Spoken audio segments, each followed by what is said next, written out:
14 years of Tory chaos has not just left its mark on people's jobs, but on homes too. Not enough are being built. The Tories failed to meet their targets year after year after year.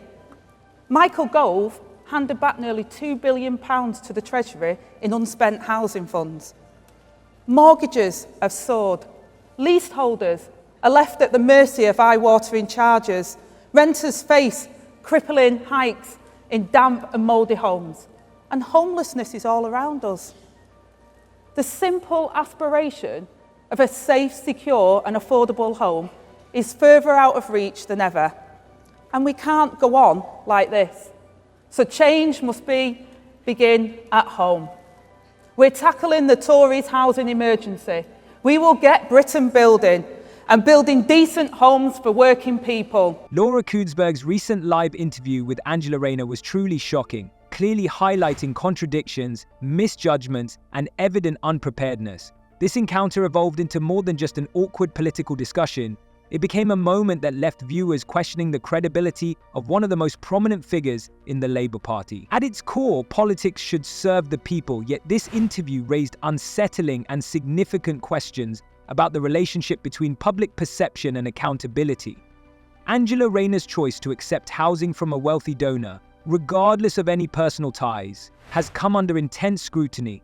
Kuenssberg did not hesitate to point out the inconsistencies in Rayner's actions and those of the Labour Party, which has boldly proclaimed its commitment to transparency. This interview has emerged as a critical test for the Labour Party, with potential repercussions that could significantly affect their future. You yourself said, we need to know what these donors were promised or expected in return for their generosity. That was you saying that. Yeah, and we saw, and Laura, we saw the VIP fast lanes on taxpayers' money, billions of pounds wasted during the COVID pandemic.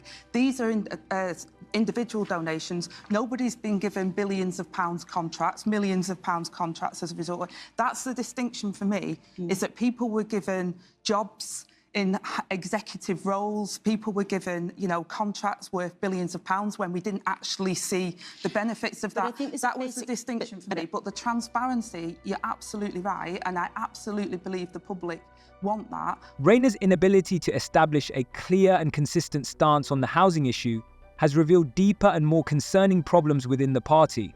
Poor communication and inconsistency in politics are not merely strategic errors, they are genuine indicators of serious internal conflicts that jeopardize the foundation of trust in the Labour Party.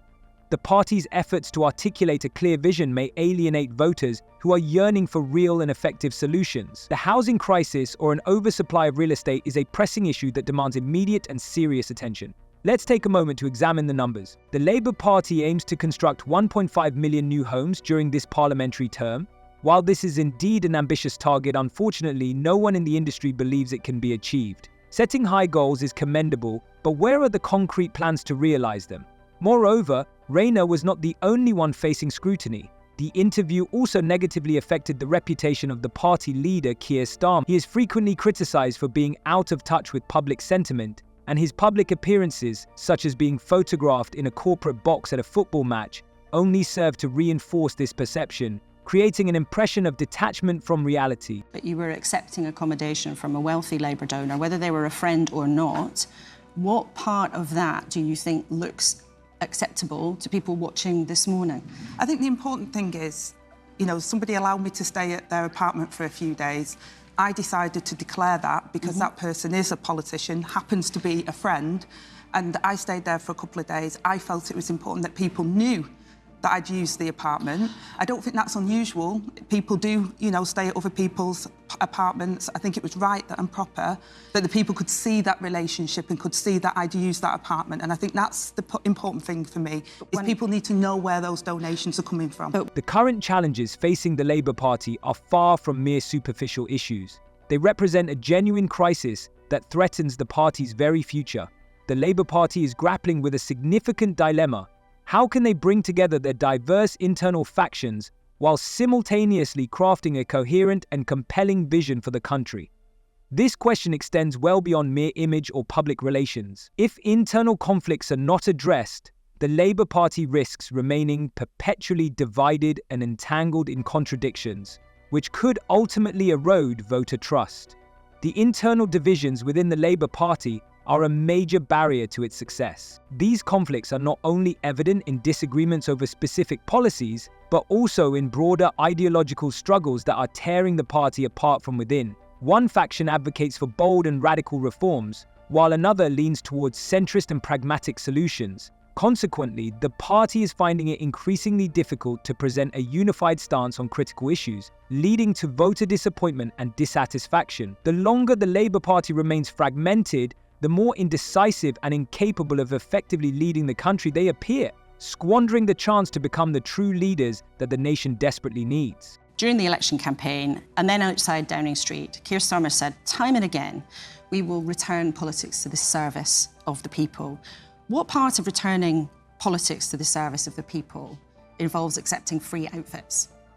Well, first of all, MPs have accepted donations and gifts for years. All MPs do it. And what we talked about is making sure that we're open and transparent about that. And that was why the Prime Minister made sure that he corrected the record when he was advised that he needed to do that. He actively pursued that and took that advice, and I think that's the right thing to do. And we want to make sure that the government are transparent. But gifts and donations have been a factor in our political life for some time. We could have a debate about that. You know, I was from a very working class background. To stand as deputy leader, as you say, to get that position. The frequent mentions of Labour's internal conflicts paint a bleak picture, suggesting that the party is in a severe crisis, making it harder for voters to take the opposition seriously.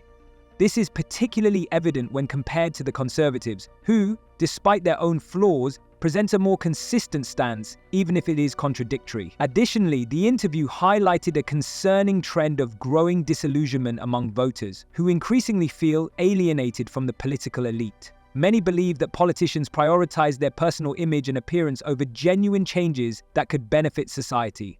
Rayner's actions, whether intentional or not, only serve to deepen this dissatisfaction, fostering the impression that Labour's leadership is completely out of touch with the needs and concerns of everyday people.